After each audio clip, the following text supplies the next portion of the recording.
So here we are then, our very first day of base training. It's reasonably early in the morning here in Menorca on the beautiful Mediterranean, and it's a nice day today. And here we are, Andre Turcat, which is our Airbus A320. Here's a little thing for you. Do you know who Andre Turcat was? Here's a little pilot question for you. I'm actually not 100% sure. Okay. Do you have a suspicion? Is it something to do with a very fast aircraft? It is. Yeah, is that right? Yeah, okay. All right, so basically all of our Airbus fleet are named after famous aviators. Andre Turcat was one of the test pilots for Concorde. Okay. There you go. See, another sort of Airbus. Yeah, another Airbus. Yeah. Because I think a lot of people feel that Concorde kind of died and vanished, but actually an awful lot of the technology from Concorde eventually ended up in the Airbus, right? Exactly. If you actually look at the wheels between the Airbus and the Concorde, they're almost exactly the same. Yeah. They had the same design, everything. They was all come from the Airbus. So an awful lot of the Concorde technology found its way into this airplane. Yeah, and in fact, they actually flew a Concorde. Could have been him himself with a side stick. Yeah. So just because they were coming up with the idea then. Yeah, absolutely. All right, so there you go. Andre Turcat, which is our Airbus A320, and this is the one that we're going to take off here for our training flight. So here she is at rest, and at the moment she's cold and dark. And I guess this is where we need to get inside and start setting things up, and then we're going to do a walk around and do some other things. So you're the first person on the airplane. First person, yeah. It needs a bit of a wash, Andre Turcat, doesn't it, really? It's a bit dirty, isn't it? Yeah, but I'd have to say that's fairly standard. Yeah, I'm afraid this is the dirtiest one of the fleet. We've got some cleaner ones than this. Actually, just before we go up the stairs, we've got this incessant kind of ding, ding, ding, ding, ding noise, which is the fan of the engine. Do they really sound like this? They sound like that, and in a heavy wind, they are very loud. And you'll actually hear passengers saying, is the engine okay? They come in the flight deck and go, is it fine? Is it but okay? It is fine. Is it fine? Yeah. So what is this noise? What's actually going on here? So what causes it are the blades of the engine are actually set so they're a little bit loose. Now, the reason for that is when the engine starts up, they get spun out and locked into position. So when they're sort of sitting here on the ground with the wind spinning, they kind of go tick, tick, tick, because they're kind of dropping in and out of their little notch. Okay. So there's a little bit of play, almost. Exactly. A little bit of room around the outside. That's right, yeah. And then when the big fan spins up, exactly, they almost like lock into place. That's it, yeah. Oh, wow, okay. Yeah. So the stronger the wind, the noisier they get. They can be so loud. Okay. Yeah, they really can be. All right, so we go up the stairs. We can see that there's a little window that's got the word danger underneath it and a big arrow. So that's obviously something to look at. So the first thing that we do is we look in this little window, and it's a little white plastic lens. Now what we're looking for is making sure that the red light's not flashing. The reason for that is if it is flashing, then the plane is pressurized. You could think of it like this: if the engineers over the night had done a pressurization test and they just forgot and left it could be pressurized. Okay. So that's why they make sure that this check is in place. So you have a little look in the window, you go, okay, there's no red light. And that's the first, and I guess it's the only sort of safety thing to do. What then we need to make sure is that the little barriers, as we've got on the left and the right side of here, are put back so we can open the door, which they are with GSX, which is good. Yeah, okay. Yeah. So there's a little barrier that kind of comes up to the airplane to stop people falling off the side of the stairs. Yeah, exactly. That has to be retracted to open the door. Exactly, yeah. Normally you just put your foot on it and slide it back, and it's on a little ratchet. So. Okay, all right. Yeah. And then presumably then you put your hand in that little thing where it says push here. Exactly, yeah. So and that little thing. You put your hand in there, and then you pull it up. So that unlocks the door, pulls it away, and then you swing with your arm, holding that handle out, and you hear it go click, and then you push the handle down. And the reason you hear it go click is it locks into a thing that we call the gust lock. Okay. Now that's for, in a windy day, obviously this door can be quite hard to open, and it needs to stay in position, so you don't want it, blowing back and trapping someone in, bashing into people. Yeah, exactly. So then once it's in the gust lock, it's sort of locked in position, and then you put the handle down just to keep it safe. The gust lock is kind of model. You can kind of you can kind of see it actually. It's definitely there. Yeah. Yeah. Okay. So the gust lock is this little thing in the middle with the little. It's got like a little switch on the top. That's the one. Yeah. It's just a little like white button that basically, when we come to doing the reverse of this, that's what you press first, and it's just that is the gust lock there, the release of it. Okay. So that holds the door open. Exactly. Right then. So then we go on board. So this is the first flight of the day. Yeah. We're the first people on the airplane. Then I'm guessing that shortly after us, the cabin crew will start showing up and everyone else. Yeah, normally they're just behind us. Sometimes they come with you, or sometimes they're just behind. But yeah, they'll join us shortly on the aircraft. Yeah. All right. So let's jump into the flight deck and off we go. we're kind of standing up now. Can you actually stand up in an A320 flight deck? Yeah, the best place to stand is at the top left corner where we are now. You can actually stand up in it, which is it's pretty impressive. You know, for a short haul airline, that's pretty good. You know. Yeah. 737s. I think you're a bit more squashed. Yeah, maybe a bit shorter. Maybe you can. Yeah, I guess so. Okay, so you stand in, and then are you going to sit down now and get things going, or would you just kind of lean over to do what we've got to do before we go back outside? I normally sit down. The reason is because that's comfier, really. Yeah, that's the primary reason. Yeah. Now, the first thing is that we need to adjust the seat, because if there was some short ass sitting there before us, then we're going to need to move the seat out. The seats in the A320 are electric, right? That's right. Yeah. Now, do they work without? Because we don't have any power at the moment. The aircraft's completely dead. They don't. They're not electric without the power. No, that's right. Yeah, they call it a manual override, Okay. which is basically just a fancy word for a lever. A lever. Yeah. So it just basically works the same way as a 7.3 would. So you pull it and you can move the chair. You can move it up, down, back, forth, in all the different directions. Okay, so we can see. We look on the on the side of the seat. Then there's a bunch of levers on the bottom. Yeah. And then there's like these two little white switches. The two white switches, is that the electric? That's switches? the electric one. Yeah, that's right. Okay. And they're super easy to use. You know, you push them and you can actually hear the motor and it goes zzz, zzz, and you go up and down and you can get finite control over it, which is really good. So it makes a different. It won't make that zzz, zzz noise if we move it. Yeah. Yeah, that's the noise that they make when you haven't got the motors, because you're kind of just sliding it on a rail. Okay. Yeah. So once we power up the aeroplane and we move it, it makes a different noise. That's right. Yeah. Wow. It's just cool, like isn't the it? real thing. Yeah. The ones at the bottom, there's an R, H, and A. So is it recline, height, and Like a forward, backward, adjust or something? Yeah. That's exactly what it does. You got lumbar support there as well, which is quite nice.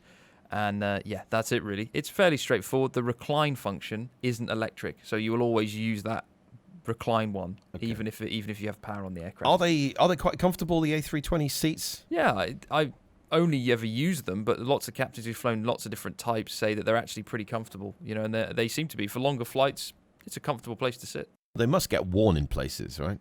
Yeah, they do. They get worn. Generally, this is sort of like a block of foam. That's what it is that you're sitting on. It just sort of looks like your bog standard foam, and they get worn down normally where you sit. So you end up sort of sitting up in your seat quite a bit. Okay, so you almost get like a kind of bum kind exactly. of imprint. Yeah, that's what you get. Oh, wow. Yeah. Okay.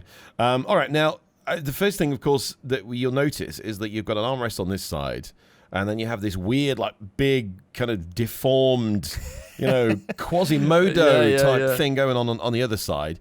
And we're going to talk about this because actually that armrest in the Airbus is incredibly important. Very important. Okay, all right. And we're going to talk about that. We're going to come back to that in a minute when we do our flight deck tour. So let's jump in the seat.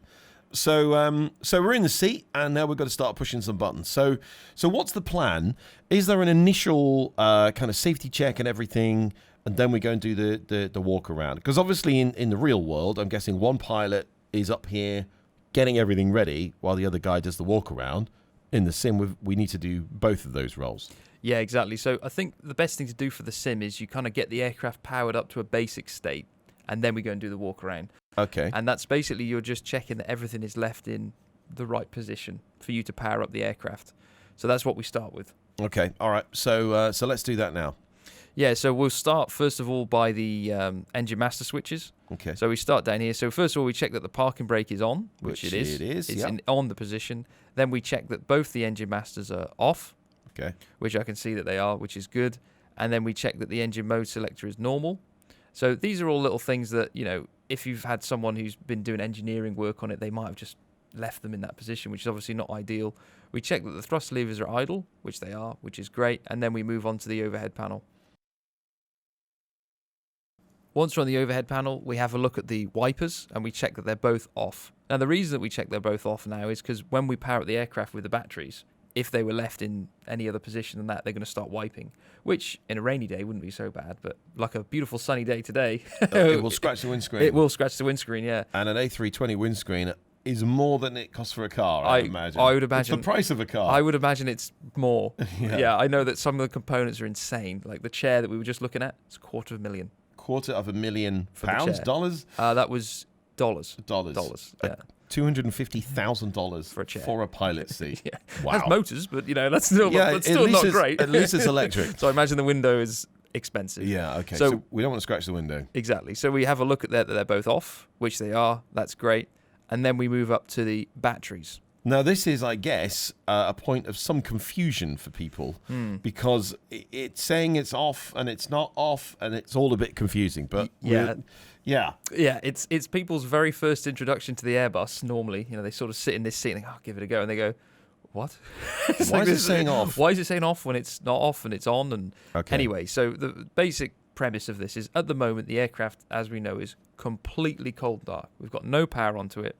The only thing that you'll be able to see are the voltages, which we can see. So they're an accurate representation of the battery voltage. Now, these will always be on. Always. Always. Yeah. So the only time you ever might see these dead is if the aircraft is in storage in the desert and the batteries are taken out. And, something like that. Well, I don't know. I mean, I don't know what this looks like. You don't know because you've never seen it. No. But always, you will see these things on. Yeah.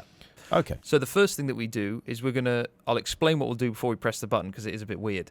You turn on battery number 1.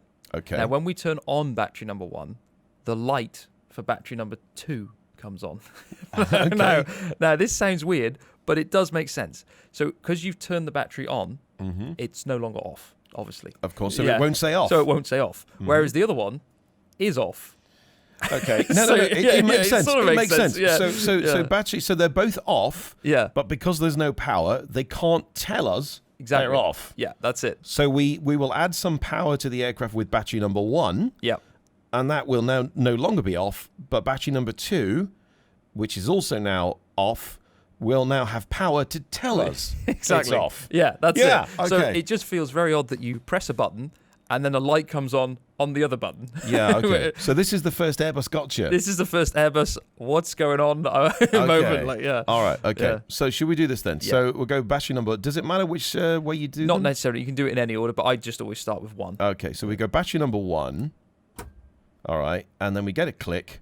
Yeah. The voltage goes down, and you can see battery number 2 is now saying it's off. Exactly. So battery 1 is on. Battery 2 now has power to tell us it's off. That's it. All right, cool. A bit weird, but yeah. It is a little bit weird. Right, so now we can go for 2. Exactly. All right, and we get a little click, and now the aircraft is powered. So are we going to now see a few flashes and self-tests and other bits and pieces? Yeah, you can see that there's a few lights that have come on, and we can hear a few little noises in the background, but not too much. And that's because the batteries only supply DC power. Okay. So obviously we have the 2 different types of power. There's DC and AC, but the batteries only do that one type. So the systems that are on at the moment are the ones that run off that power supply. Now, we can see that the voltages are going down. So it's gone from 28 point something down to 27.2, and it seems to be kind of going down. This is not the actual voltage of the battery, right? No. It can only measure the batteries when the batteries are switched off. Yeah, that's correct. What's that about? I think it's because when the batteries are under load, they don't quite display the right voltage. I think that's fairly consistent with other electrical systems, but it's one of those ones where you're just like, that's a bit weird. Because it does look, it's going down. Yeah, it's going down scarily now. fast. So if we turn them off again All right, so I'm going to turn 2 off. Yeah. And it goes back to 28. Yeah, and you can turn both of them off. And so the actual voltage is 28.3 and 28.0. So we can see that just in doing that, we've actually run the right number 2 battery. Well, actually, both of them, we've run them down a little bit. A little bit, yeah. Yeah, okay. So if we kept doing this, turning it on and off and turning because presumably now we can get lights on and things like this, right? Exactly, yeah. Then we would run the batteries down. You would, and you'd run into a problem, especially if you're on sort of a very remote airfield, because you use the batteries to start the auxiliary power unit in the tail. Okay. But where we have now, we have external power, so that's okay. But it can become more of a little bit of an embarrassment where you have to call someone and go, I've run the plane flat. Can you bring some more batteries? So we need a jump. Does somebody bring a van and we connect it up? I'm not. We don't even want to. Yeah. Okay. Yeah, a big van. So a big van. Now, but there is, as I understand it from my very scant Airbus knowledge, you can, if we have external power, we can use that to recharge the batteries. Yeah. So what we should do is when we look at these batteries, you want to check if they're above 25.5. That's the voltage we want to be above. Yeah. Okay. So if the aircraft is sat for more than 6 hours. Which we guess it has. Most of the time, when you get in the morning, you just assume, they must have. Then they need to be above that. Now, the reason for that is that gives us enough voltage to start the auxiliary power unit with the batteries alone. Okay. If they're not, then we have to charge them. And it's pretty easy to charge. Okay. You basically, as you were saying, you've got the external power there. You leave them in the on position as they were, and then you just turn the external on, and it will charge the batteries up. Okay, so effectively, that the batteries will recharge from the external power. Exactly, yeah, that's it. Okay, so it's a bit like plugging in your iPhone, really. Yeah. So the external power is a bit like it's like an phone. external power. It's an external charger, like almost for the batteries, and it's very, very uncommon to find them that low. But still, it can happen. It does work, and it is modelled. And maybe at some point later in the program, we'll actually come to an aircraft that has the batteries depleted, and we'll need to charge them up. Yeah. But we're good to go today. We're good to go. So let's go battery number 1 on. And the other one's off. And the other one's off. So we need to turn that one back on, and everything's good. And we can now we could either start the APU. Exactly, yeah. Or we can use the external power. That's right, yeah. But Eurojet's all about saving money. Exactly. Because the owner has a helicopter to fund. So we're going to hit the external power, and now it's coming to life. It comes to life. Behold the machine. All right. So we get fans and things like that. What are the fans that we're hearing now? So what the fans we're hearing now, they're called the avionics ventilation fans. Okay. Now, they are what produce most of the noise in the flight deck. And you can kind of really hear it. There's quite a lot of background sort of whirring, whooshing, and this is all the cooling that's coming from the avionics coming in and out. It's noisy, huh? It is noisy, yeah. Yeah. And it's you don't notice it so much when you've had a very long day, but when you turn the aircraft off, you go, oh, it's just so quiet. Peace. Yeah. All right. Now, we noticed that the screens have kind of appeared, but they're very dim. So what's the story there?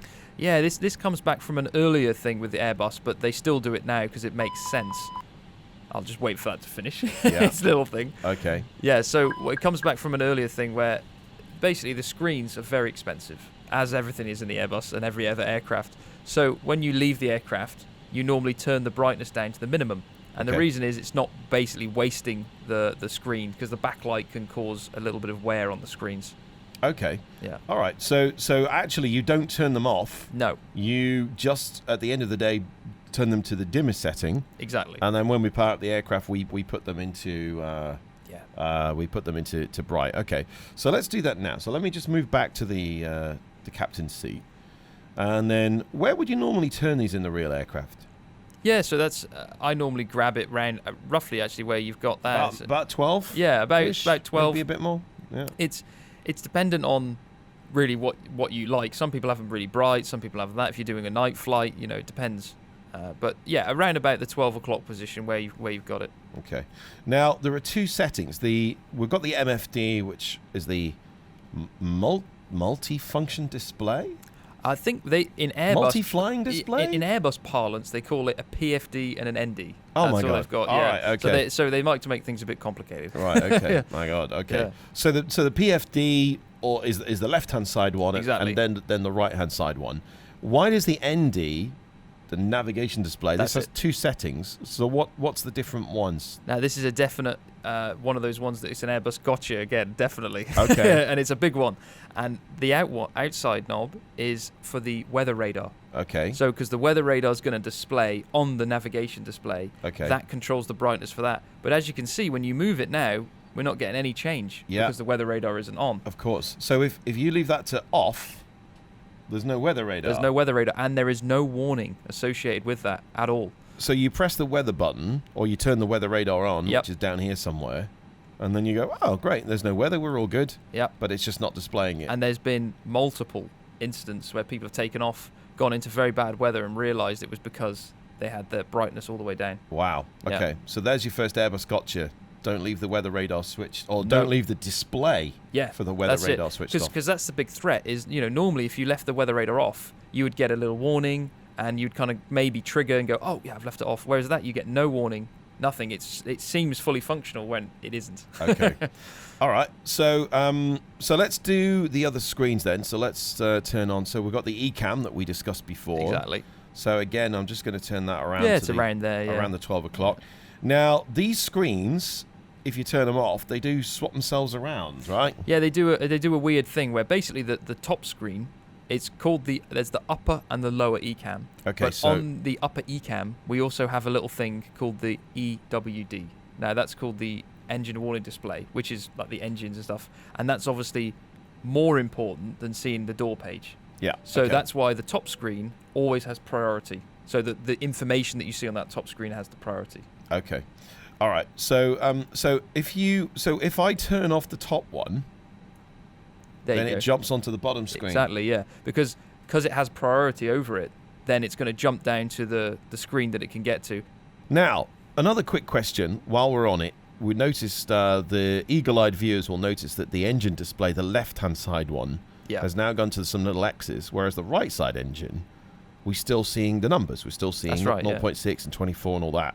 What do these little X's mean, and why do we sometimes see them? Why weren't they there when we started, and then kind of now they've disappeared and reappeared? We'll see these kind of appear and disappear. Yeah, that's right. You see it quite a bit. And what it is they are as we can see, they show you the information with the engine.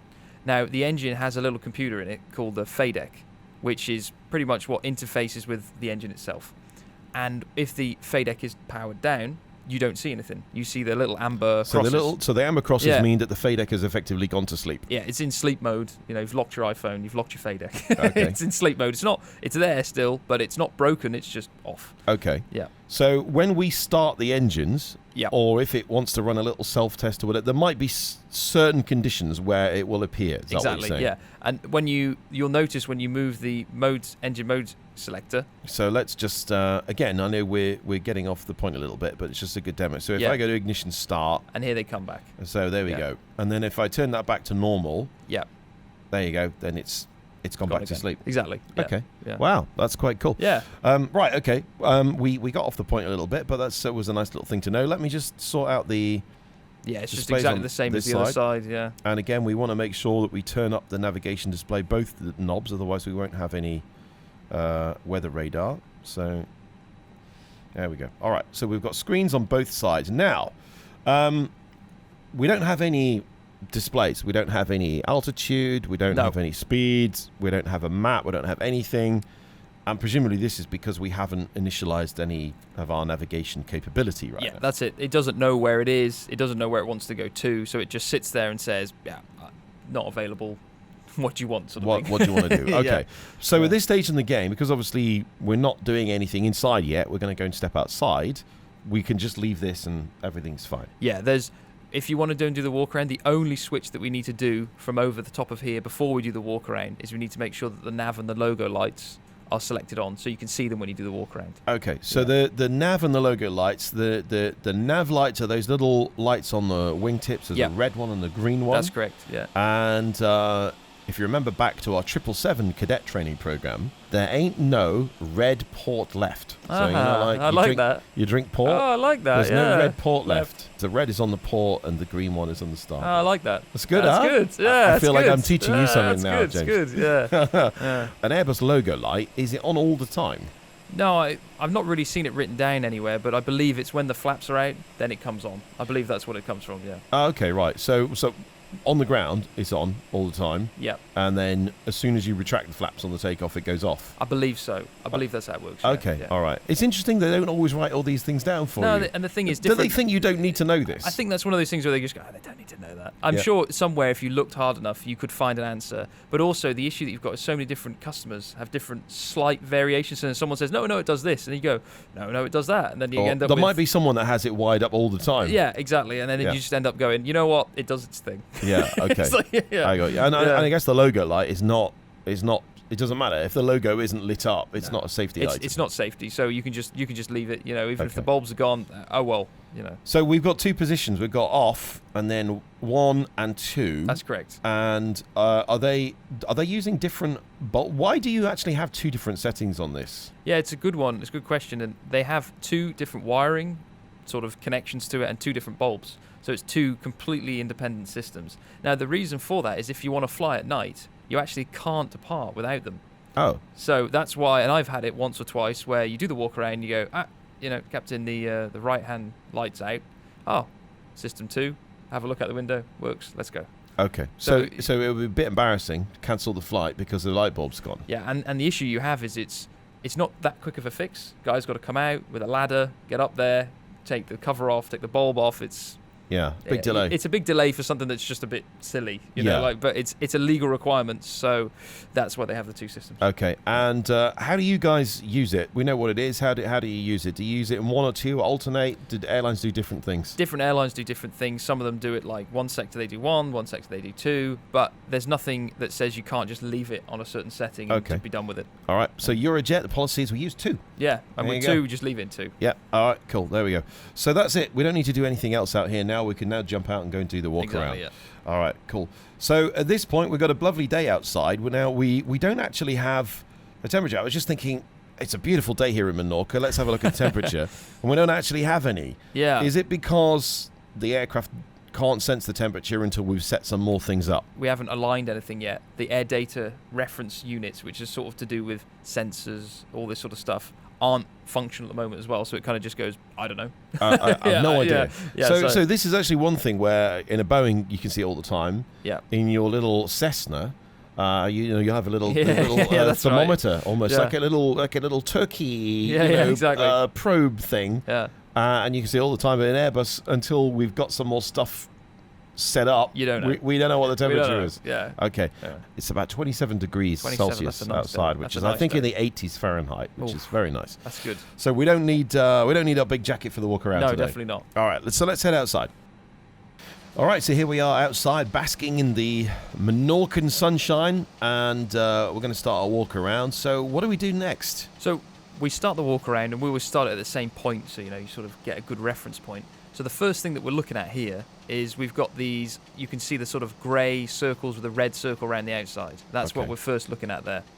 And what are these? Yeah, what they are is they're the angle of attack vanes, a system the Airbus relies on very, very heavily, and it's relied on it from the very first time it was put into production. So that's why we have three on this aircraft for redundancy. And they're also a bit spread apart. That's why they're not right next to each other, just to make sure. But it's a very, very important check. Like if someone's kind of dropped the stairs a bit low, then dragged it up, it could break it, and you've really got to be sure that these are in good condition. Okay, all right.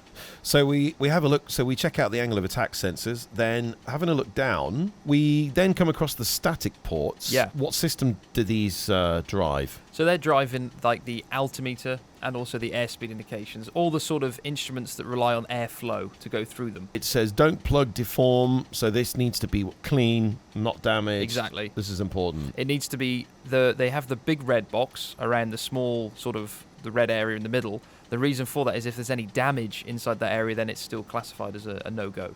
So you're really looking for anything in that area, and as it says, nothing can be deformed. You've got to make sure it's clean, good condition. Okay, all right. Moving on, we get this air inlet valve. Yeah. So is air being sucked in? We can kind of hear it. It's quite noisy. Yeah, it is, yeah. Air being sucked into here. That's what it is. It's air's being sucked in here and then blown through underneath the aircraft, which is where we have all the avionics, and comes out the other side. So the avionics, this is it's like a big bay. Yeah. It's full of lots of computers and all the kind of electronics that drive the airplane. Yeah, yeah. And presumably that all gets super hot. Think about how hot your computer gets. Yeah, it gets really hot. Yeah. And it needs a lot of cooling. And you got to think about it with the Airbus as well. It's from the 80s. So it's like, imagine having 5 or 6 Pac-Man machines underneath you. Yeah. It's like, Okay, and yeah, that's yeah. the sort of sophistication that you've got. So it's a lot of heat that gets drawn there. It's not a very modern microprocessor. It's lots of big boards that need a lot of cooling. So that's why this is here. Okay. And this is going to be open on the ground. Are there going to be times when you might see this closed? Yeah, there's various things that trigger it to close, but one of the main ones, and you might see it in the sim, is if the air temperature goes below 12 degrees Celsius, Okay. then it will close. Wow. Yeah. Okay. And the reason behind that is you just simply don't need the air sucked through because it's cold enough on the outside to keep the avionics cool on the inside. Okay. So Yeah. it's quite clever. It knows the kind of ambient temperature. Yeah. And it goes, actually, you know what? I don't need. But on a day like today, It needs 27 degrees Yeah, outside, yeah. hot day, Yeah. hot electronics, and it needs the cooling. Yeah, it definitely needs it. Right. Okay. Can we turn this off from inside? Yeah, there's a button on the overhead, and it's called the ventilation panel, and you can Okay. turn it off manually yourself. When you've got the blower push button on the ventilation panel, you take it from being in automatic, you Yeah. press it, and it goes to override. So you're Okay. overriding the automatic function. And then you can actually hear. That's that sort of valve closing. It goes. The It's sound nearly changes. closed. Yeah. And then if we have a look outside, it's closed. Yeah, exactly. Right, okay. Yeah. I got you. Okay. But I'm guessing on a day like today, it's probably not a great idea to leave it closed for too long. No, it's not a great idea, especially in the condition that we're in now, because also you can use air-conditioned air to cool the avionics bay, but we don't have that running. Yeah. So okay. the only thing cooling this is sort of it's just itself inside there, so it could just cook. Yeah, which is not great. Absolutely, because Yeah. I mean it's a hot day. The aircraft's Yeah. just sitting here. All right, so there you go. So that's now reopened again. And Yeah, exactly. The avionics are cooling and they're happy. Yeah. We've got some things under the aeroplane. I mean, we're not going to talk about every single detail, but let's just kind of look at the big ones. A kind of little mast here. Yeah, they're all to do with sort of drainage from various things inside the aircraft that can dump on the apron, so it's nothing toxic. It's just so normally, we're not going to be dumping stuff from the loo or the no, toilet. nothing that bad. That all goes into a separate system it's taken out when you're on the ground, and that's what one of the people do. They open up a big tube and take it all out, which is pleasant. That doesn't sound like a nice job. No. But I'm guessing that stuff from the sinks and things like that, which is, I guess, the cleaner water, Yeah. that can get vented overboard. Yeah, that's all right to go overboard, yeah. Yeah, okay. Cargo door selector, Yeah. potable drain water panel. So that's to do with the sort of water that's coming out of the sinks and everything. So that's why it's near there, yeah. Okay, So all right. all we're really looking for when you do the walk around is just to see if these are in good condition and they're not damaged and they're closed, if they should be closed. Because they could be open, like the cargo door selector could be open, that's fine, because they're using the cargo doors. Obviously not right now, but that's what we're looking for. And we've got this sort of white aerial here, it's called a multi-mode receiver, it's to do with the ILS. And then these little orange ones here are DME, so they're to do with the measuring of the distance with the navigation equipment. Okay, so again, you just want to make sure these are not damaged and all the rest of it. Yeah. I know a guy did a walk around, hit his head on them and broke one off. So I don't quite know how hard he hit his head, but he's got a stronger head than mine. Yeah, he broke an Airbus with his head. Yeah, all right. So yeah. Okay, now, so we come around to the forward landing gear. Yeah. And it talks about opening, door ground opening. Is this opening the forward kind of gear doors that close themselves when the gear's extended? That's what it's for. It's mainly for, there are a few things in there that engineering and maintenance need to get to. So if they need to open it, it's basically warning you how it opens and don't close it if someone's in there. Because you normally stand on a little ladder and you half in and half out of the bay. So closing those doors would be a very bad idea. So that's what this warning's for. Okay, all right. So you've got to be really careful around open hatches and things like that. Yeah, this is why generally the rule that I use anyways is either fully open or fully closed. It's not in between or you don't know what's happening. It's either open or closed and you know which ones are open. So we come around to the nose and we've got a few little hatches here. Yeah, yeah. Now, are these to kind of get into the avionics we talked about under the flight deck? These are to access different things. Yeah, that's what it's for. The forward one there gets you into the avionics bay, and that's one of the main access points for the avionics bay, actually. And the door further back to the right, if you can see, there's a little circle that's green, and it says oxygen discharge. Now, what that's for is the bottle behind there is the oxygen bottle that we use in the flight deck, and that occasionally needs to be replaced. So that's why that door's there, just to be able to get to that. Does the oxygen discharge over time? Or is it like time limited, or it has to be replenished? So even if you're not using it? I think there's probably a time limit on it, but there's also, it just depletes itself because it's not going to have a perfect seal. And every time that we come to later on, every time we do the oxygen test, a bit is squirted out. If it's red, that means it's been used. It's been depleted. which is like, and that's very bad. Very bad. Yeah, yeah. Okay. All right. We've got a few more aerials and things sticking out here. What do we got? So these are called pitot tubes, and they go along with the static port that we were looking for before. And what they basically measure is the amount of air going over the aeroplane. And the ones that we can see on the other side, there's two of them there, and there's one on my side here. And this is the one that broke off. So your side was the one that broke off. So the bird bounced off the nose, hit this, and then bent it back at an angle. And then it continued to hit, and it went all the way and hit the slat. Oh, really? So that's where it continued to go. And that's actually fairly common, that it'll bounce off the front and hit the slat, because you can sort of see it's roughly in the right direction. Yeah. So you can imagine, though, how unlucky it is to hit that probe. Because if you look at the surface area that we've got there, it's tiny. You know, it's not the biggest probe. That bird was having a worse day than you. It did have a much worse day than me. Yeah. Okay. All right. So basically, again, around here, you just want to make sure that these are closed and everything else. Now, we've got a little thing under here, the ground electric connection interphone service. Yeah. What's this? Catchy name, isn't it? Yeah. Yeah. What it is this panel's normally open on the turnaround. Okay. And the ground power unit gets inserted in there. And that's why it says ground electric connection. But also, when the pushback truck wants to talk to you, they plug their headset into that little panel as well, so they can talk to you and you can hear them. That's what goes in that little panel. So the moment it's closed, but if they modelled, they don't actually model the GPU. No, but if they did, we don't have that in the Flight Sim Labs. Yeah. But if we did see the cable, this is where it would be plugged in. That's where it'd be plugged. Yeah. All right. Okay. And there's one connection in there. Yeah. Okay. Yeah. All right. Let's have a look at the nose gear, because I guess there's quite a bit to talk about here. First thing I want to ask you is, we've got a bunch of lights. Now, what do all these lights actually do? We've got the big one there, the top right-hand side. What's that one? There's an easy way to remember what these lights do. Because I remember initially thinking, there's a lot of lights there. How am I going to remember, exactly what they do? But the best one is the one you mentioned, the big one. That's the takeoff light. Okay. And I always think of takeoff is the most important thing, so you get the biggest light. Okay. Yeah, the one next to it, that's the taxi light. And I always think, well, taxi is not quite as important as takeoff, so it's a bit smaller. So that's the taxi light. All right. And we've got the two that are sort of pointing at an angle, and they're the runway turn-off lights. And I think, well, if I want to turn off a runway, I'd want them at an angle. So that's what it is. And they're the lights. So we know what it is. Let's ask how do we use it? I know obviously airlines use it in different ways. What's the Eurojet SOP? So with Eurojet, what we do is when we want a taxi, we put the taxi light on. So even in daylight, just so it's people know that we're taxiing. And once we come to a stop, normally, if your parking brake is set and you sort of stop for a while, you'll turn the taxi light off. And then onto the runway, and presumably at that point, then we go to the takeoff light. That's correct. And then you put the light in takeoff, and that just gives you a bit more light for the runway. It's a bit brighter, and it's a bit bright so you can see more, but you might say, well, why don't you use a takeoff light for taxiing? But it's a bit too bright. It's a bit too bright. It's a bit too bright, yeah. Okay, all right. And then the runway turn-off lights, again, on the runway. Yeah. But you don't really need them for taxiing. No, you don't really need them for taxiing. Do you actually find them a bit too bright? Is it sometimes a bit easier to actually look at the lighting on the taxiway itself? Yeah, that's exactly it, because they illuminate at an angle. They can kind of wash out the taxi light edge lights. So you think, oh, hang on, what's going on? I'd rather it be a bit darker and be able to see the edge of the lights. Okay, all right. So they can actually give you a bit too much light. Yeah, they can do. Yeah. And you'd actually rather it be darker at the edge. Yeah. And you can see the blue lights of the taxiway. Yeah, precisely. Yeah. Yeah, that makes sense. And is there anything else here that we need to have a look at? Condition of the tyres, that kind of thing must be important. Just general condition. Just look at the tyres, look at the wheel, see if the rim is okay. And also we generally have a little quick look at the steering damper. And we basically just check that that's in good condition if it's there.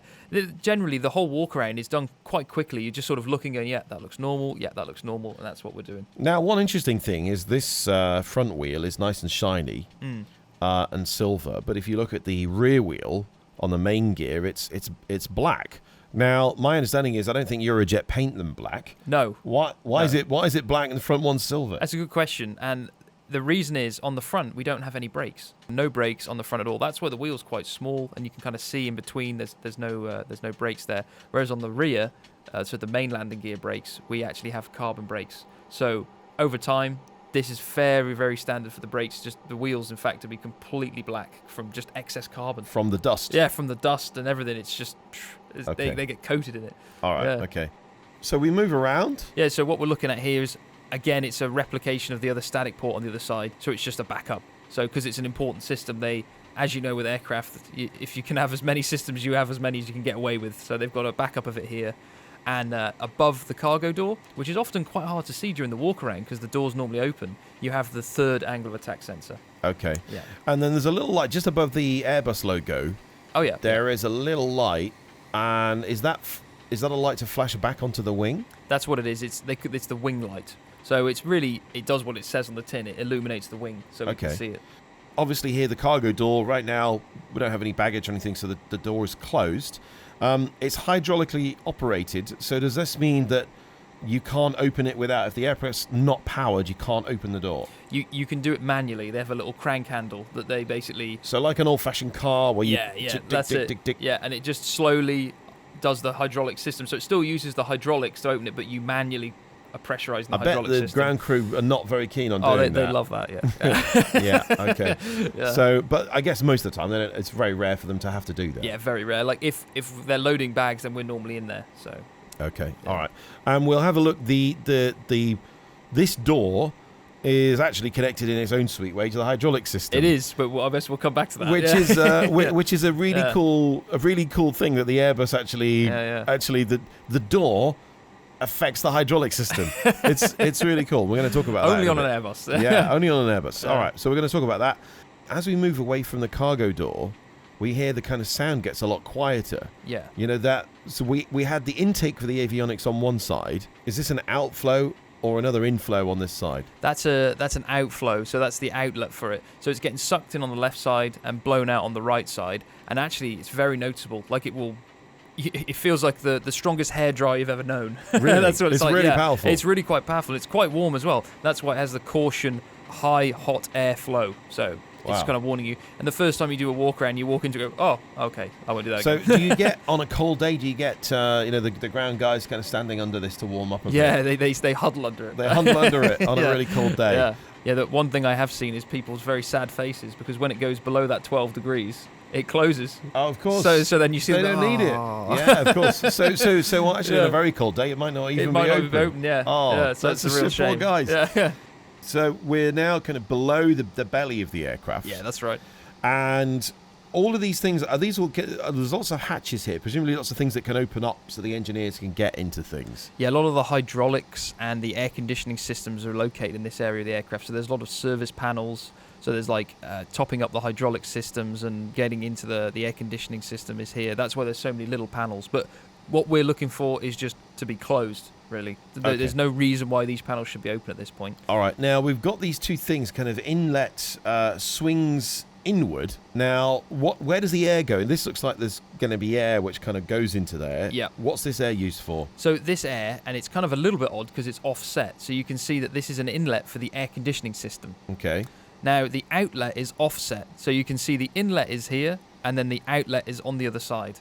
So it doesn't quite line up. It's a bit strange. Somebody in Toulouse knows why it's like this. I'm sure there's a very good reason. But we don't know. Yeah. Right, okay, cool. So that's the air conditioning system. Then obviously you got the beacon, that's the red light down there. Yeah. And then the magnetic fuel level, what's that? It's just, there's a lot of these sensors that go around the wing, and also this is for the center tank. So you can look and see what the fuel level is without using the computer on board.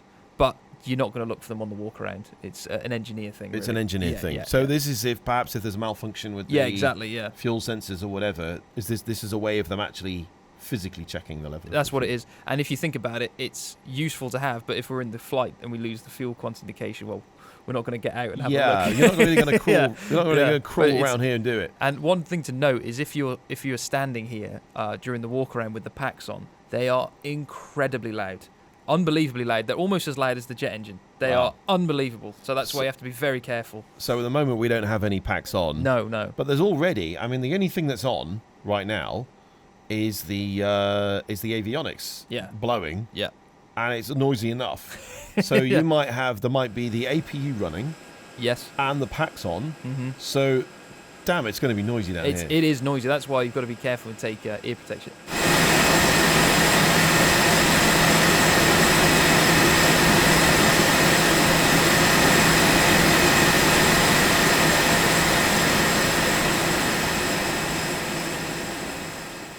So we've got a couple more vents, I guess, to do with the air conditioning and the packs and everything else. Another drain vent. Is this another one like the one further up? Yeah, I think it's the same sort of thing. It's water that's allowed to come out of the aircraft and can go on the ground, and it's nothing bad, but they can be quite hot, so that's why they have a warning on some of them that says warning hot. You don't want to touch them. You don't want to touch it. You just sort of let it do its thing. Okay. Yeah. This is quite a dirty aircraft, but we can see the streaks on it, and there's all kinds of crud underneath it. That's very typical. This is what your normal line aircraft will look like, because you've got to think about it. To clean an aircraft is quite an extensive process, and they're just not going to pay for it to do that while it's doing its busy duties. Once it's on the ground at night, it's being worked on by the engineers. They don't have time to clean it. So it will get cleaned, but not as frequently as your car. Let's put it that way. How often does I know it obviously varies with airline to airline. How often is the average aircraft given a wash? I would say it's quite a few months. Really? Minimum, so it's probably a few times a year. Yeah, something like that. So once we've come from underneath the aircraft, you kind of go back out to have a look at the wing, and we're looking at the condition of the slats and the whole wing itself, because things can impact it. The slats are quite vulnerable. Birds can hit them, debris can hit them, and obviously because they're a moving object, you want to check that there's no dents, dings, anything like that. That's what we're looking for. And then once we've looked at that, we're going to move across to the engine. Okay. Do aeroplanes get dented and dinged quite a lot? Yeah, they do, and generally there's a limit to everything. And obviously, in the book, when you have a look in the morning, it says it's dented here, just like a rent car. So when you get a rental car, you get a sheet and it has all the dings on it. Yeah. And an aeroplane has the same thing. As it really does, and they're obviously all within the limits of to be safe. But it's useful to look at it because then if you do a walk around and you see a big dent, you think, oh no, that was in the book, so it's okay. How does an aeroplane get dented generally? Is it usually ground handling stuff like cargo handling and stairs and things? I think it's generally in the areas that they have most, like the ground handling stuff gets near it, someone just drives in a bit too hard, or it can also be from debris on the ground, like something gets flicked up, hits the slat or hits a bit of the wing, and yeah. Okay, so I mean, we know that these aircraft work very hard. Yeah, they do. And once they've been flying around for like 10, 12 hours a day for 10, 12 years, they're going to be pretty bruised and battered. That's what it is, yeah. And they do, and if it gets out of limits, they actually put a plaster. That's what they do. Really? It's a patch. Yeah. Wow. So you might see a big aluminium patch over the top of something that's dented bad enough, and that's to tie the surfaces back together. Wow. So you will see that, and that's perfectly safe. Obviously, we're going to talk a little bit about the engines, and I mean, it's pretty simple how a jet engine works. I think everyone knows, we've got a big fan of fuel and it gets mixed up. Yeah. That's kind of beyond the scope, really, of what we're doing here. Yeah, exactly, yeah. But, I mean, let's just talk through what we've got. Obviously, the cowling is the outside bit. The big fan, this is the N1 fan, That's right? correct, yeah. So you got the big fan, and you can still hear that noise, because that's what we explained earlier. And really, all you're looking for when you're doing the walk around is you're just looking, is there any damage? There's the same thing in the book, which shows you little damages to the blades, because the blades get damaged from birds and debris that goes into the engine, and then normally shows you which one's which, so you have a look and go, yeah, that's fine. And you're just really looking at the general condition of the engine. Okay, all right. So this one looks okay. Looks perfect, yeah. Inside, you can see that it's got like this kind of grey, almost looks like a matte thing. Yeah. And then it has this little kind of plastic kind of seal that goes around the outside. Now, what does this do? So I believe that the plastic seal is sort of so they can bring the tolerances in tighter, because the tighter you can bring the engine to the edge of the blade, the less air that's going to slip past it rather than going through the blades. Okay. So it's basically making it more efficient. And the little grey, actually, when you run your hands over it, it's like so the best way to describe it is like a cheese grater, but not sharp. You can run your hand over it and it's quite smooth, but what it is from my understanding, is this is where some of the bleed air, which we'll talk about later, can come out and de-ice the engine. Because this is where a lot of the ice builds up. If you're going to get it on the engine, it'll be on the front. Okay, so when we come back and talk about our icing flight, which we're going to do later on, we can talk a bit about this. Yeah, exactly. Okay, but really for the walk around, we just want to make sure this isn't dented, doesn't have problems, and that's it. It's just a cursory glance, really. Yeah, okay, cool. Is it called the pylon, isn't it, this bit where it joins this up? is the pylon, and its primary purpose is just to attach the engine to the airframe. It's very strong, very, very strong piece of the aircraft. Okay, and again, you just want to check that looks all right, no big problems. Yeah, you're just looking if there's any dents or cracks or anything like that. And this is all you're looking for, is they call it a general visual inspection. Let's talk about the cowling itself. Okay. I'm guessing this is quite a big deal, especially these days. It is. There's quite a few Airbus operators have had some very embarrassing incidents, and it's where there's the little cowling latches. So engineers, for whatever reason, they're going to open up the engine. This kind of white bit that we can see around the outside, this whole thing kind of opens up. Imagine like wings. Yeah. Like it kind of opens two up little like wings that. Opens up. Two open up. And you open that up to get inside the engine to do service, maintenance, whatever. They open it up very regularly. I believe nearly every night they open it up to put some oil in, because they burn quite a bit of oil. So it's not abnormal for them to have them open, but you've got to make sure that they're closed. And they've had a few where they've taken off, they weren't properly closed. The wind gets caught underneath it, rips them off, and does some damage to the engine. And that's a big problem. Big problem. And it's probably two new engines, because they probably need to be looked at. And also, in the worst case scenario, the engine can fail, or both engines could fail. Because normally, if you've opened one, you open the other. Yeah. Which is just a very, very serious thing. So this happened to BA. They took off both the cowlings, ripped off. They had hydraulic problems, and it's a real serious problem. It's a real serious thing, because all these very critical lines are attached to the engine in that area, so any damage is going to not just damage one thing, it's going to damage multiple things, which is what it did. They even had a small fire, I believe, for a while, because one of the fuel lines, and just from a latch. And that's why you have to have a look underneath the aircraft. So where's the latch then? So you can see the latches quite clearly here, but you have to get really quite low. So you normally, I put my hand on the engine and sort of kneel all the way down to have a look underneath.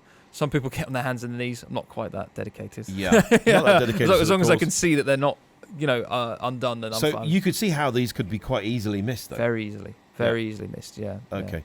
So this is a pretty crucial safety item. Yeah, and to give you an idea of how they've taken this seriously, the new aircraft with the Neo engines, they've completely redesigned the system. So you have a little flag that pops out the side of the engine, and it also mentions it in the flight deck that they're unlatched. Oh, wow. So they've done something to basically make it so that will never happen again. Okay, Yeah. all right. But for now, if you've got an old school A320 like we you have to look at the latches. You need to look at the latches. All right, okay. And then just the general condition of the engine and everything else, and making sure that it all looks good. Exactly. All right. So then what, just heading out the wing and just checking the rest of it? It's the same thing, looking at the slats, checking everything's there, checking the fuel cap's left on, which it is. And then we can see there's lots of little access panels that go along here, but this is just for maintenance guys to get inside of the wing for various maintenance. This is the right side. Yeah. I'm going back to Captain Ashcraft's old there ain't no port red left. Yeah. So we're on the right side, so that's the starboard side, which is green. So this is the green, this is the navigation light that we talked about, yeah? That's it, and we're just looking to see if it's on, really. That's all we're looking for at this point. Okay, which it is.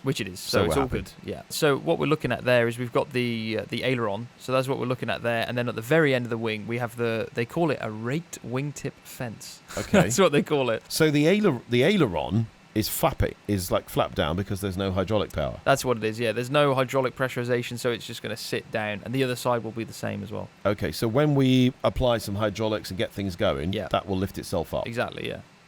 Here's a question for you. Let's talk about the fairing. The fairings, first of all, do these hide the flap mechanism? That's it. I think they're called flat boat track mechanisms or something like that. So basically, it looks like a boat. It does. So that's why they call it a flat boat. Anyway, and what they do is they hide the mechanism that's behind them. And interestingly, actually, these get worn out quite quickly because the amount of, you put the flaps out. And if you put the flaps out at a high speed, it wears them out quicker. And they're 290,000 euros each. Wow. Each. My and God. there's a lot on each wing. Yeah. We're going to talk about this later. Yeah. About extending the flaps at certain speeds. The slower you can do that, yes, exactly, the better. Yep. And that's why Airbus recommend you do it a bit slower than just the limit. It's much nicer and kinder to the airframe. Yes. And it's going to save Eurojet some money. Exactly. If we can do it a bit later. Yeah. But we'll come back to that. Yeah. All right. And the little stick sticking out of them. Yeah, so the little sticks there, they're called the static wicks. And therefore, in case we get hit by lightning, it needs to try and it has an easy path to try and dissipate. And it uses these static wicks to dissipate the electricity to the air, basically. The main landing gear. Look at the colour of it. My God. I know, it's amazing the amount of carbon and brake dust and everything that gets sort of stuck on here. But really, we're looking for the same thing as the nose wheel: general condition, quality of the tyres, and we're also looking to see if the little guard at the end is in good condition. That's it, really. Okay, all right. Is there some way of checking the brakes? Yeah, there is. What you can do is there's a little stick, but I don't think we have it modelled here, unfortunately, and they're called brake wear indicators. Okay. And they basically show you that the bigger the stick, the more brake pads you have left, the smaller the less. And it has a little marking that means if it's less than this, then they must be replaced. Now, is there any indication inside the flight deck of the brakes being worn? There's nothing in there, so you kind of have to, when you do the walk around, you kind of know which ones are worn, which ones aren't. They should all still work fairly similarly, but there's no indication in the flight deck. So it isn't like your car, whereas if the brakes wear, you get a warning light. No. You don't get one on an Airbus. No, you don't. No, it's your responsibility to check them, but it's also the maintenance people when they do their nightly stuff. They go, okay, that's pretty close. We'll do a replacement. Each brake application, so every time you push the brakes on an Airbus, costs how much? You wouldn't believe it. It's £35. Okay, so £35, which is, I don't know, nearly $50? Yeah, it's about $50. About $50 or for nearly 50 euros, something like that. Wow. Every single time. And part of the reason for that is the Airbus was one of the first aircraft to have carbon brakes. So it's carbon ceramic discs, carbon ceramic pads themselves. Which if you've ever bought for your car, you'll know how expensive they are. And they've only come around in the recent years. So this was in 1987. Wow. So they are very, very, very expensive. So when you're taxiing out, every time you touch the brakes, that's $50 from Eurojet's operating budget. And I guess when you land, if you think about the landing brake application, how hard that is.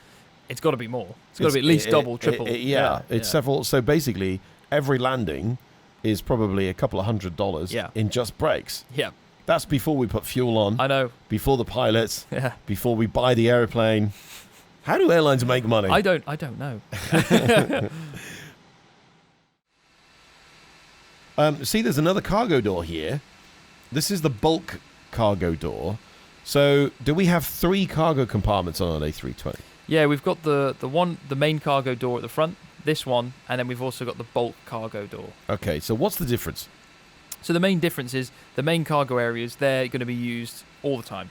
So they're the ones that you're going to put most of the bags in, whatever you want. But the bulk cargo is sort of the last minute items that you don't want to bother opening the main cargo door, but you want to just get it in there so you can go, and it'll go in there. So let's say somebody turns up late and they've got maybe, I don't know, a pram or a huge big bag that's too big for the cabin. Then they open this door and they throw it in. Put it on the load sheet as a last minute change, and that's it. Okay. Yeah. Now, you can use, again, there's a little bit beyond the scope of this program to talk about all the different options and stuff you can get with an Airbus, but let's just give it a bit of love. You can put containers in the Yeah, that's Airbus. right, yeah. So this is, and you can actually see this in GSX, where all the baggage goes in a container, and then the single container, or several containers, that can get slid inside the airplane, and that's it. So you normally see this with big aircraft like the 777 and things like that. The 737, which is obviously comparable to the A320, can't do that. No, it can't do that, and its cargo compartment is significantly smaller because it's such a low down design. But you can do that. You can put the containers in the A320, which is nice. It keeps commonality between the different airlines, so an operator that uses them can just keep using them on their short haul fleet. Okay, but generally speaking, I'm guessing with kind of low cost carriers like Eurojet, we don't use containers. That's generally something that big legacy airlines use. Yeah, and for them it makes more sense because when they're loading a container on a larger aircraft, they can put them organised beforehand, but we're just taking the bags that are at the gate and putting them in the hold, and that's it. So generally you've not got that much cargo. Okay, so we're just going to throw the bags and stack them up in the cargo hold. Yes, it's we're at nearly the back of the airplane, and we can see this big door, and it says warning outflow valve, and it's open. What does this do? So the outflow valve was really, really important. It's to do with the pressurization system. So with the pressurization system, a certain amount of air comes in and a certain amount's got to go out. So because otherwise the plane would it's like a balloon. You keep blowing up, it's going to pop eventually. Yeah. So this regulates the amount of air that comes out. And on the ground, it should be fully open like you see now. Okay. Now, so there's not really any situation. There are a couple of things, and we'll come back to that when it might be closed. But generally speaking, on the ground, this is going to be wide open. It should be wide open. If it's not wide open, then that's a trigger for you to think something's going on. And Now, there are situations when we need to close this. Yeah. Like, was it de-icing? De-icing, yeah. De-icing, a few other things where we don't want stuff getting inside. That's right, yeah. If we're being sprayed with de-icing fluid, we don't want that getting inside the airplane. Yeah. But generally speaking, where we are now, that should be open. Should be open, yeah. We've got a couple more access panels at the back here. What are these for? So what this is for is this whole access panel is quite large and it opens up, and it's for maintenance on the auxiliary power unit, which is a very small jet engine in the tail that runs all the stuff that we don't really need to run off the main engines. It doesn't power the aircraft. It's not used to drive the aircraft along. It's just used for stuff on the ground. Yeah, it's just used to run air conditioning, some electrical systems on the ground, and that's what all it's used for, really. This big nozzle, this is the outlet from the APU. Yeah, that's right. This is the outlet at the end there. You can see it's quite a large outlet because obviously there's still quite a lot of air and heat and everything that needs to get taken out, and it just comes out the back of the aircraft there. And where does the air come into the APU? Just below that, that's where the flap is. Okay, and that flap opens up and that's where the air comes in. That's where it comes in. Yeah. So we'll show you that.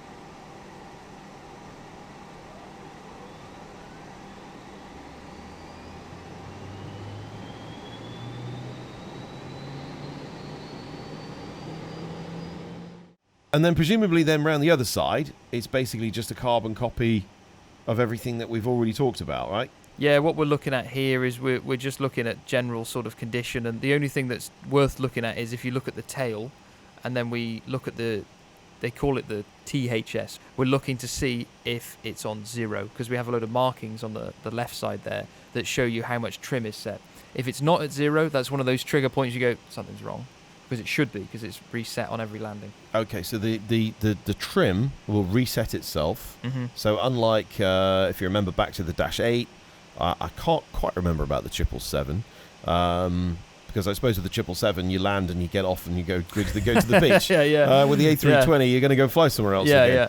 Yeah. But the Dash 8 certainly not. You would have to reset it for every takeoff. You would have to reset it from the landing trim. Yeah. The A320, beautiful, resets does it itself, for you. job done. So as long as we see that little, we've got the little red marks there and a 0. Yeah. It should be pointing at the 0. That's it. Like it's just one of those general condition things to see that's not right, and it could be someone set the trim or it didn't reset, and then it's just one of those things to look at. So if you get on an A320 and you board on the rear steps, you can actually see this. Yeah, exactly. You can check it for yourself. Yeah, you can go, hey guys. You can go, guys, the trimmable horizontal stabilizer is broken. Yeah, it's not set. Did you know that? No one will be like, oh, I didn't. Now, here's a little question for you. You'll notice this all along the fuselage on this side. These little triangles. See the little triangle there? I see them, yeah. These little triangles, what do they do? That's a good question. It's for when it's in construction. So they've built the fuselage, and you can see it's made from different panels, different pieces. Yeah. They put it together, and they need to see if it's lined up. So they have these little triangles so they can sort of step back, use an instrument of some sort, and see, yep, that's all lined up, and that works. So it's within specification, and they can let it leave. So it's just for the construction aspect of it. Okay, and then, but why do they leave them once the aircraft's built?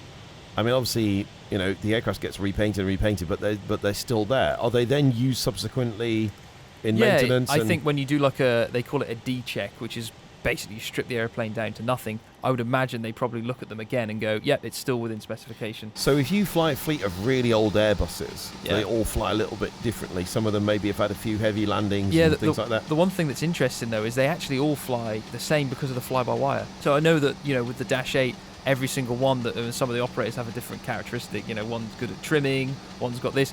Every Airbus flies pretty much exactly the same. It doesn't mean that they're not physically slightly different. It just means the fly-by-wire is masking it. Of course, because the computers are all programmed the same way. Yeah, exactly. Yeah. Which is quite nice, actually. Yeah, no, I guess it is. All right, now, we can see there's a little box here which says escape slide. This is a slide that pops out and comes over the back of the wing? Yeah, that's right. So if you need to evacuate for those over-wing exits, you'll pull the door open, and either of the doors will immediately then trigger this slide. They're left permanently armed. So they're permanently armed. Yeah. All right. Now, in the, say, the 737, they're not. So on the ground, if you open the emergency exit, the little door, then nothing's going to happen. No, yeah. In an Airbus, if you open that on the ground, the slide will pop. It's going to pop. And it'll be very expensive and embarrassing for everyone. Exactly, yeah. Again, so as an Airbus passenger, I've often wondered this, that you have these little hooks, I suppose, aren't they? What's the deal with these? I've always seen these on every Airbus, and I've wondered what they were. It's a funny one because you can imagine that they add quite a bit of drag. Yeah. Not a lot, but considering the airplane is designed to be as smooth as possible, having a big metal hook isn't the greatest. On either side, there's two of them. Yeah, and on the part of the wing that produces most of the lift. So, anyway, what they're for is if that slide fails to inflate, there's a little hook, and you can hook them onto the little latch there, and then you can throw the slide off the back. People can hold it manually, and then they slide down. Okay. I really don't know how many times that's ever going to be used, but still. Well, we'll see. So actually there's a very old Airbus video, so let's just have a look at this, and you can actually see this in motion. So I'm not sure I'd like to try it. So there you go. So you see there's a guy from the 80s. Yeah. And there he's got his rope, and it goes to this little hook, and then so these dudes, they hold the slide, which is deflated because it's obviously malfunctioned, and then people slide down it. So you're kind of relying on like a burning aeroplane for people to hold the slide for you. I think I'd rather just jump off the wing. Yeah, I guess so. So if you ever wonder what these little things are, they're basically just they're latching points for the rope. Yeah, for the rope as well. And the one that's further out, the rope can go through it and then back through and kind of create like a little way to get down. But that's what they're for. All right, so then that kind of concludes the walk around, and we're kind of back at the steps, and we're kind of back where we began. Exactly where we began, yeah. And now by this time, obviously, we've taken a long time to kind of sit and discuss and talk about a lot of the different things. Normally, in the real aeroplane, how long does this process actually take you? 5 minutes. Okay. So, like, you can imagine in the sim, if you want to try and replicate the real world time, you just basically moving around the aircraft. And about as quick as you can sort of walk around the aircraft, it's as quick as you do the walk around. There are a few things that you might pause and go, that's fine, then move on. It doesn't take too long. Okay. It actually, funny enough, takes me less time to do a walk around for a 320 than my old Cessna 152. Yeah, of course. It does, yeah. because there's less things to actually really check, because maintenance have checked it, and it's a general inspection, not so much a check. So, in the real world, by the time we get back on the aircraft, the other guy will already be deep into the cockpit setup. Yeah, normally you're about into the setup of the flight management system. You're normally about that far. Okay, all right. So this is what we're going to do now. And we're back in a very, very hot flight deck. It does feel hot in here. I can feel the heat. Absolutely, yeah. So look, I'm going to nip to the galley and go and grab us a couple of cold mineral waters, and then we'll continue with the setup, and we'll get some air conditioning going in here. Sounds good.